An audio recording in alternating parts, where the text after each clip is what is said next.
Hello guys and welcome back po to Tarot Page Philippines. So, sa video na to gawin natin ang weekly horoscope para for November 4 hanggang 10 para po sa may mga sun, moon, and rising sign na Gemini. So, kung bago kayo sa channel, please click the subscribe button, bell notification, and like na rin po.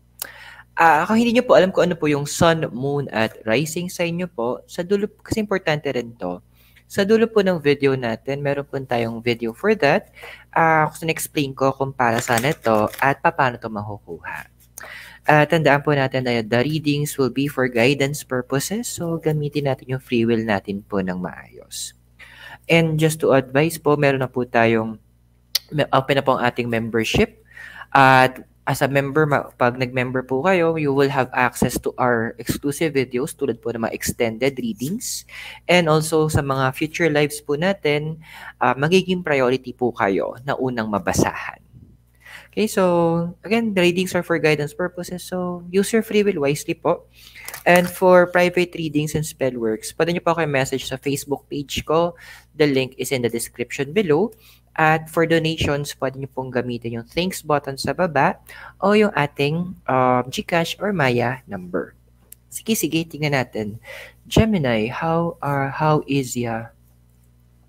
So we have, yung totoo, we have here the Five of Pentacles and to the Sea. So, generally po, ang 5 kasi is a number siya ng action, movements, yan. And Pentacles naman is about the physical realm. So, anything na tungkol sa mga physical na bagay. And yung card po is to the sea. So, ano ba yung inner thoughts mo ngayon? Ano ba yung nasa loob mo na hinihiling mo according to the universe? Well, according sa cards, ang pinapakita kasi ng cards dito is that you are being called eh. Alam mo, ramdam mo na may hinihintay mo lang yung mga resources na kailangan mo or yung mga fundings na kailangan mo at talagang for the go ka na, for the movement ka na, ano to eh, talagang ang dami sa inyo nagde-desire na umalis doon sa physical location na kung nasaan kayo. Andoon na gusto niyo na talagang mag-move on to a different location. Talagang reset talagang hinahanap nyo eh. With the card of the sea, hindi lang siya basta parang lilipat lang sabihin natin ng bahay mga few blocks away. Hindi eh. Matindihang movements talaga mga hinahanap nyo. Kasi ang hinahabol nyo dito is also the privacy that comes with it. And yung parang moment na pwede ka talagang magsimula ulit. Yun yung mga nakikita ko dito na hinahanap mo talaga, mga inaasam mo in life, and talagang tinatarget mo. And ang maganda dito, nagre-reflect na siya sa heart mo eh. And ang good news nito kasi, sa law of attraction process, iba naalala, kung naalala mo yung sinabi ko before, ang law of attraction, ang process niya napakasimple. Kung ano yung nararamdaman mo will influence what you think at nang i-influence yun ng words and actions mo, which is yun yung mag-influence sa universe to create yung reality na minamanifest mo. Eto na. Andun ka na, kumbaga sa root cause. Andito na, nasa tayo, nasa simula na. Kumbaga sa ano na siya eh. Maganda na yung pagkakatanim mo. So, naghihintay na lang tayo talaga ng siguro fundings. And also, dito kasi makikita ko din mga movements in terms of work. So, pwedeng movement to within the company, hinahanap nyo. Pwedeng lateral, may iba lang yung department kasi may mga mababaho yung ugali ng kasama mo. Or ibang team, ganyan, movement na yun. Or possible promotion. So Gemini, medyo a lot of activities is happening within your house. So wag kang kalma ka lang. Alam ko excited ka na kasi this will be major changes sa life mo. Talagang ina-anticipate mo 'to matagal na because you need this eh. kailangan mo to. Importante to. This is something na sabihin natin na pwede mo, for you, it could be parang life-changing event to eh. At with the since yung to the C is number 7 pa, we're seeing here na talagang it's a heart's desire ang tina-target mo. Happy for you. Tingnan natin kung ano yung sinasabi naman ng iyong yung crossing mo, yung cover card. So we have here the Knight of Wands and Observer. Actually, hindi siya crossing eh. More hindi siya pumipigil sa iyo eh.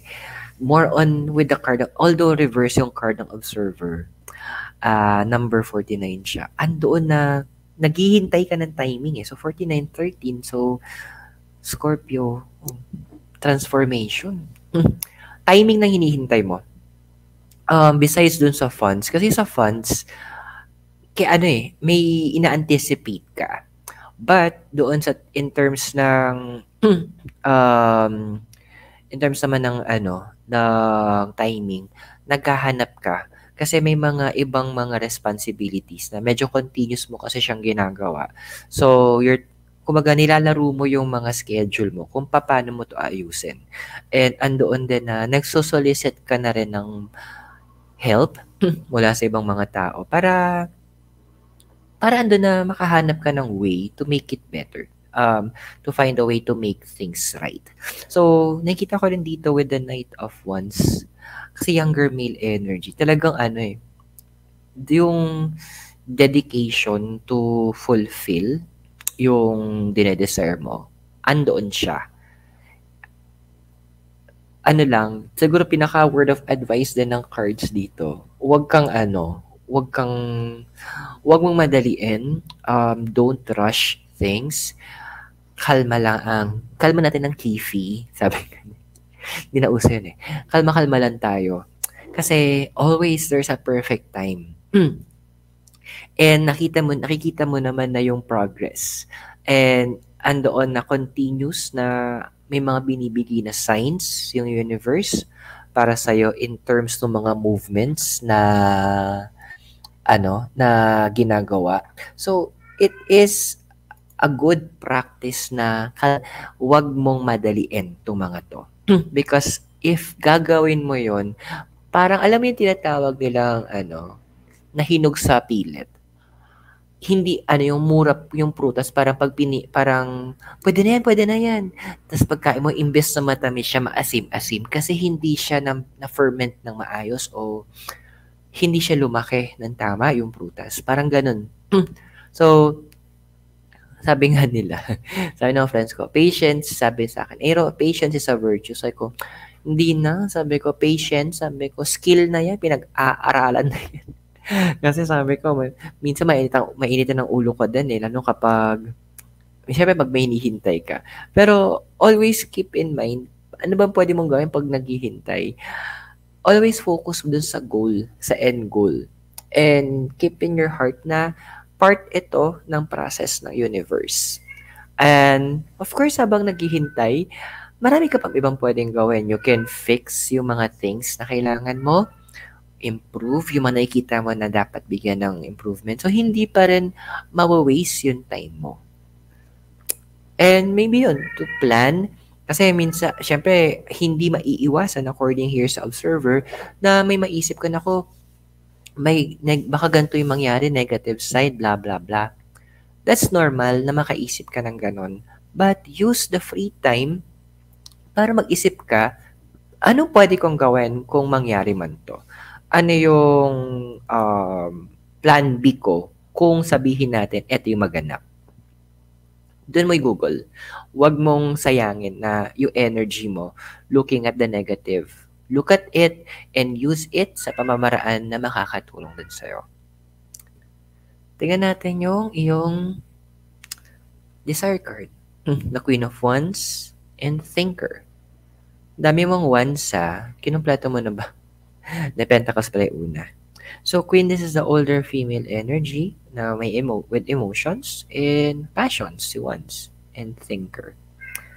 Wala na, andun na yung punto na kahit anong ganap, talagang ipupush mo yung kailangan mo i-push. Andoon na hindi ka na papayag na ano, maipit ka doon sa sa situation na kung nasaan ka ngayon. And ramdam mo sa sarili mo na kailangan mo to. And andoon na deserve mo siya. The movements na ipaprocess ng universe, i-open ng universe para sa'yo. Andun din na as a queen of wands, andun na yung heart mo eh.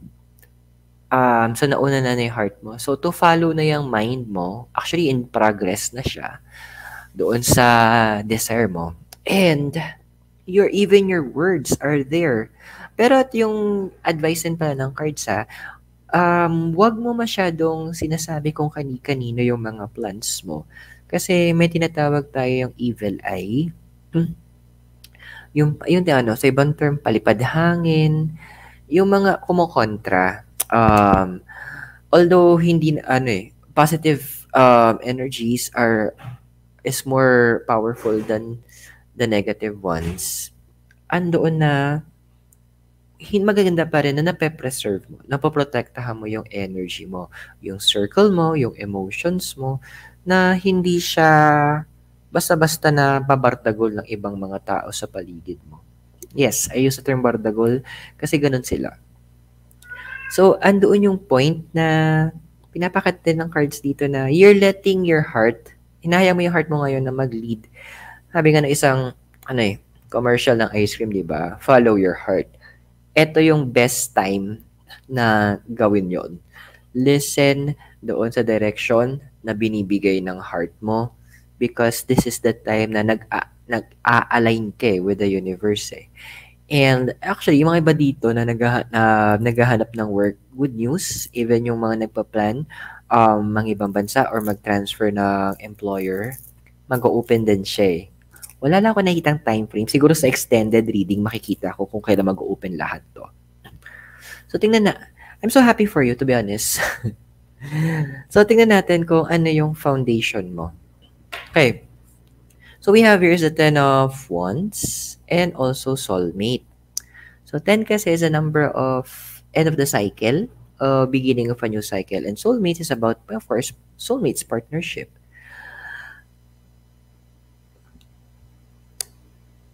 Well, andun kasi na sometimes it's hard, hindi nga sometimes hard talaga mag-excel kapag andoon na you are in a place o nasa isang lugar ka na kung saan ang hirap huminga, ang hirap gumalaw, ang hirap na mag-maximize sa mga ginagawa. Yung tipong imbes na makakaramdam ka ng pahinga or makakaramdam ka ng safe ka, or secured ka doon sa possible bahay or work or business or even the people around you. Ang hirap gumalo after nun eh. Kung tas parang doon mo, gusto mo sana doon secured ka, safe place mo, tapos hindi. For sure, magdeteriorate yung ibang aspect ng life mo. Kasi mag-spill over yun eh. Eto na yung moment na siguro nakikita ko dito din yung foundation mo. Willing kang lumayo sa mga tao na siguro sabihin natin hindi na nagsusupport ng energy mo. Sabihin natin na hindi na nagja-jive doon sa'yo. So, walang problema doon. Kasi at the end, ang main goal nating lahat is to protect yung inner peace natin. And totoo naman, hindi naman lahat ng tao talaga is magtatagal sa life natin. May mga tao talaga na dadaan lang sila kasi meron silang purpose. Pwedeng the universe sent them to us para turuan tayo ng wisdom. Or pwedeng tayo yung pinadala para may matutunan sila. Or both. So either way, may mga tao talaga na kahit kung willing kayo release siya, that's not a problem kasi may mga tao talagang i-release mo from your life.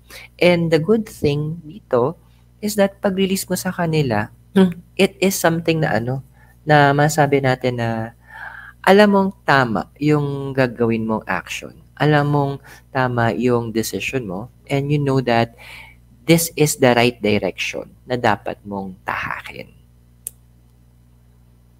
Ang galing mo lang, Gemini. Sobrang evidence sa'yo yung pagiging air element mo ngayon. So, tingnan natin yung sa past mo. Anong hanash? Hanash. The strength and round and round. Ay, ang galing. Sobrang natutuwa ako sa reading mo. So, strength, this is about power. So, connected din to kay Leo, about creativity, si Leo. And round, tas naka-reverse. Alam mo, ang tagal mong hinintay din tong break na to no? Kasi, pagod ka na rin sa ano yung pajulit-julit na nangaganap, ay yung tipong routinary. Andoon na kailangan mo ng ma-challenge, kailangan may bago. And andoon din kasi pag-create, diba? Strength, Leo, creativity. Andoon na gusto mong matouch mo din yung ibang side mo, na mabigyan mo din ng enough na acknowledgement yung sarili mo. Now, strength din, andun din kasi na you've been too strong sa past. Ang dami mong mga nilaban, not just for yourself, but para sa ibang tao din. Andoon na naging matatag ka para sa iba. Andoon din na pinilit mo na itayo yung sarili mo. Andoon din na pinilit mong itaas kung yung level na kung nasaan ka. So, ando na nag-crack na yung breaking free mo Nag-start na siya tong year na to. Ito na, mag-home stretch na tayo. Magkakaroon na tayo ng completion. Magkakaroon, na, sa wakas, ganun. Sa wakas, nagbe-build na yung mga bagay-bagay for you. So, konting wait na lang. Na-wait mo nga ng ilang buwan, maybe iba sa inyo ilang taon. What more lang naman yung mga ilang sigurong linggo na lang hihintayin natin. Kasi may mga inuuna pa na inaayos for you ang universe, and once those are fixed, bam bam bam, sunod-sunod na yan. Okay. Ay sa wakas. Tingnan yung future na ikaw. So we have here the 3 of Wands and why. So this is about expression and communication. Wands about fire, about passions and energies, and why. Well, normal to. Magkakaroon ka ng tinatawag na periods of adjustments.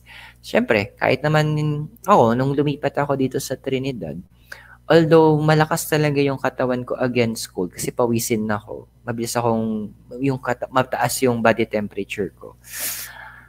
It took me some time din para mag-adjust dun sa temperature dito. As of now, this recording, 19 degrees po kami. Ay, 19 ba 18?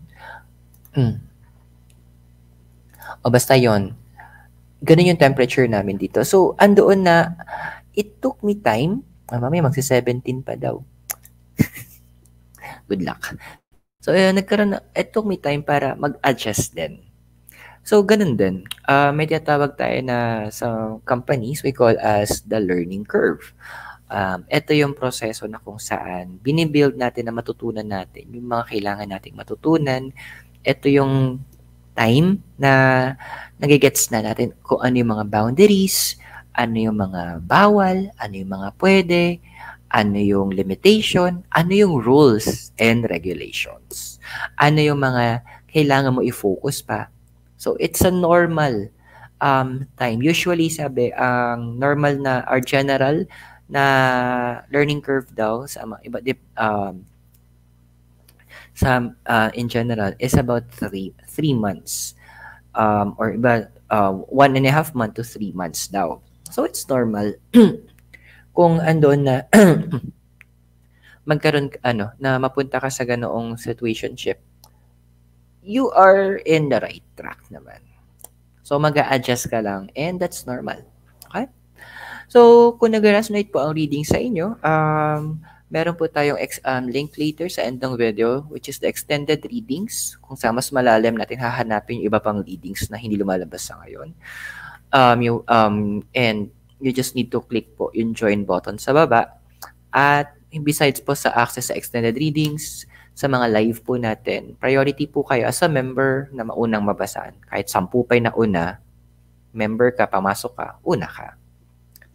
So, i-continue natin yung reading mo. So, tingnan natin yung physical and emotional environment, yung hopes and fears mo, yung future, at of course, yung message ng deities sa'yo. Physical environment, 2 of swords and chapwood. Ay, nakakaloka ka ha. May mga ina-adjust ka na ng mga ginagawa, masabi ng chapwood. So, yung mga tipong regular na ginagawa mo, medyo ina-adjust mo na siya para to help you, mas mabilis kang makagalaw para doon sa movement na gagawin ng universe. Now, ang 2 So, ang 2 kasi, this is the number of balance. It's about partnership as well.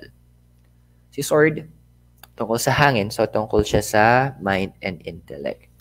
So, nakakatuwa lang kasi.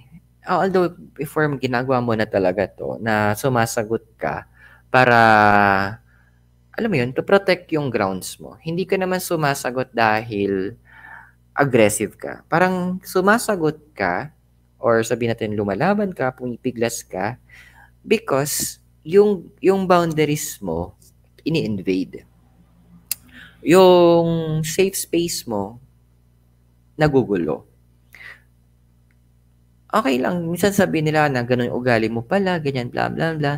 Yan yung mga linyahan ng mga tao na pa-victim. So, wala tayong kaya mo na sila sa mga pa-victim yung mga yan. Pero ang hindi kasi nila matanggap at hindi nila mag-gets, at kung mag-gets man nila, hindi nila kayang tanggapin na ganun ka, na ganun ka magsalita, ganun yung action mo, ganun yung nangyari. Dahil hindi naman talaga yun ang ugali mo. Ang nangyari, you reacted sa kanila. Yun, di ba meron tayong sinasabi na fight or flight reaction? Fight, lalaban ka ba? Or flight, lilipad, aalis ka ba? And since ayaw mo na kasi na parang pinupush ka, na parang ginagawa, parang binubuli, siguro yung pinaka-term ko. Nabubuli ka. So, andoon na, you stand your ground. Hindi mo naman ini-invade yung grounds nila. Andun lang talaga na parang pinupush back mo, ay, dyan ka lang. No ID, no entry. Parang ganun yung peg. Kaya nag-adjust ka eh. Kaya natuwa nga ako with yung chopwood naka-reverse. Kasi nag-adjust ka na eh. Andoon na you won't take anything negative from them anymore.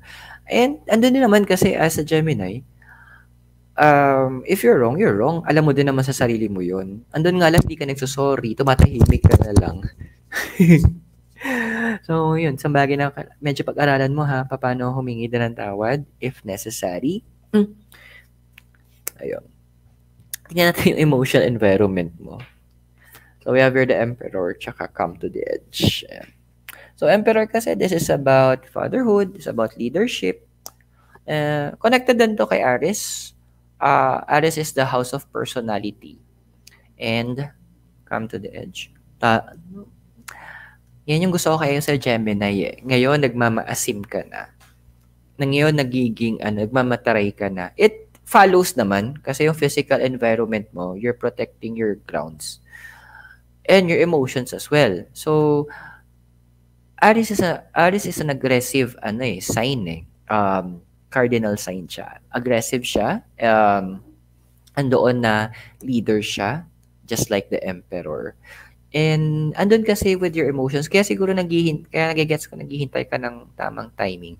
Kasi yung mga decisions yung mga movements na gagawin mo, hindi lang ikaw kasi yung affected. And may mga tao na nakasandal sa'yo, may mga tao na kasama ka na mararamdaman din nila yung effect ng decision mo. Good luck doon sa mga iiwanan mo na inasa ng lahat sa'yo. Good luck doon sa mga tao na sabihin natin na nag-take advantage sa'yo kasi wala na sila matitake advantage. Ang ending nila, gagastos sila talaga. May sila mahihirapan. Which is okay lang. Ako sa point of view ko, tama lang yun. Para magumalaw-galaw naman din sila. Hindi naman yung tipong ano kagatasan, 'di ba? Ano 'to, ikaw yung caregiver, sa lahat ikaw dapat ang gagawa. No, it's a big no-no, sabi ng universe, sabi ng cards. And andito tayo sa Come to the Edge. Andun kasi yung napupunuhan na rin eh. Kaya siguro timing din to na darating tong movement na to para sa'yo.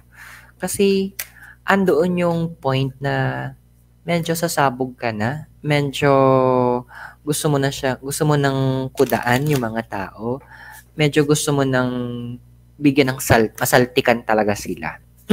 So, andun yung moment na sakto lang, very demure, very on time yung dating netong ginagawa ng universe for you.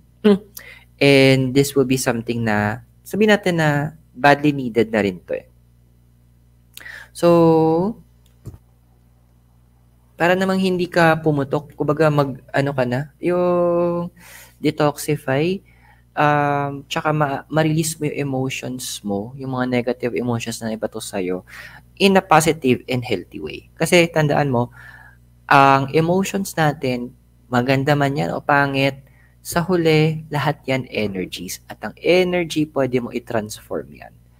Try mo, ako ginagawa ko kapag inis ako, tia-transfer siya, minsan lalabas ako para maglakad-lakad. Or, andoon na bigla ako maglilinis ng banyo, kukuskusin ko. Imagine ko na yung mukha nung kinakainisan ko.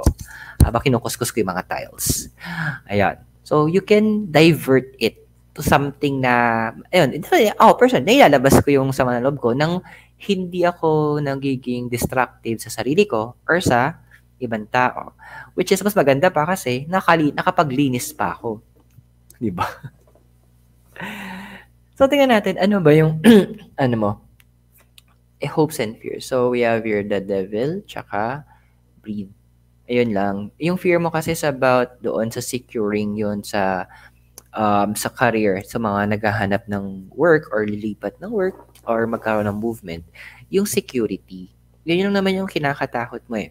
Now, the devil kasi tungkol to sa temptation, indulgements, tapos connected din siya kay Capricorn, which is Capricorn is about, ang tawag sa kanya is the house of career.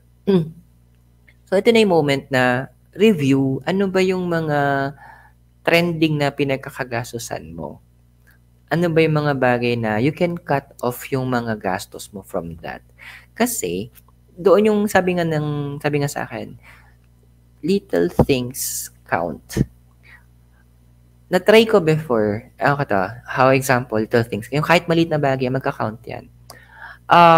Nung titrabaho pa ako sa BPO, so I love walking, aminado ako. So since before night shift yung work ko, tas literal, nasa kabilang barangay yung office ko. Galing, no? Parang mga siguro less than 1 kilometer. Kung ita-tricycle ko siya, magbabayad ako ng, I think that time, 30 pesos. Pero kung lalakarin ko doon sa may boundary ng barangay, doon ako magta-tricycle. So yung walk pwedeng mag-around 5 minutes. Pag doon ako nag-tricycle, parang 20. Pero pag nilakad ko, siguro if lalakarin ko 20 minutes all in all, wala akong babayaran. So si Baclac yun ang beaut. Little things, 30 pesos yun So papunta pa lang yun. Trip ko maglakad din pa uwi. So, another 30 pesos. So, 60 pesos yung save ko. So, sa isang linggo, I was saving 300. Mag-isip talaga ako. 300 pesos. So, sa isang buwan, so I have, 4 weeks, 1-2 yung nasisave ko. At ito pa, on top of that, since mahilig ko maglakad, yung maglakad, madalas ako nakakapulot ng mga barya. So, meron isang beses parang yung barya na napulot ko, nag-amount siya sa parang for that 1 month, yata parang 150 pesos. Kakapulot ko lang ng mga piso-piso, 5 piso sa daan. Pati mga 25 pinagpupulot ko. Little things count. So, yun yung gusto iparating sa'yo ni The Devil.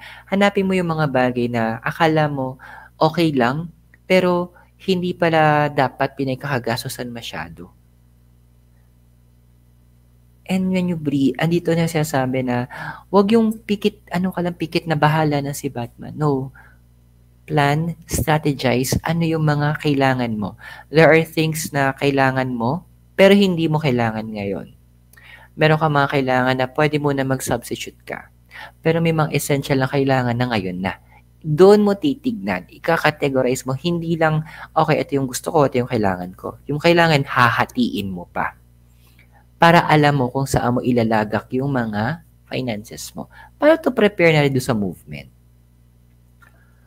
Your future, we have here the Chariot and Imagine. So, si Chariot, it's about movement. Ayan. Pero connected din to kay Cancer. Tungkol din siya sa family. Cancer is about family. And Imagine. Alam mo yung tipong abot ka sa... Natawa lang ako. Yung karang kasi naririnig ko yung sa utak ko yung sinasabi mo yung naka-move ka na, di ba? Nakaalis ka na. Tapos hahabulin ka na para tanungin. So, ikaw naman si Bakla. Ayan si Gemini. Wapa Kels, ganon. Bakit ako? Wala na akong pakialam dyan. Problema nyo na yan. Abot ka sa ganong level na hindi ka magpapa-affect doon sa mga hanash nila. Hindi ka magpapa-affect doon sa mga gusto nila. Andun ka sa magpupunta ka doon sa level na kung saan this is me taking care of myself. At meron ka pang mga babawasan mo yung connections mo with them.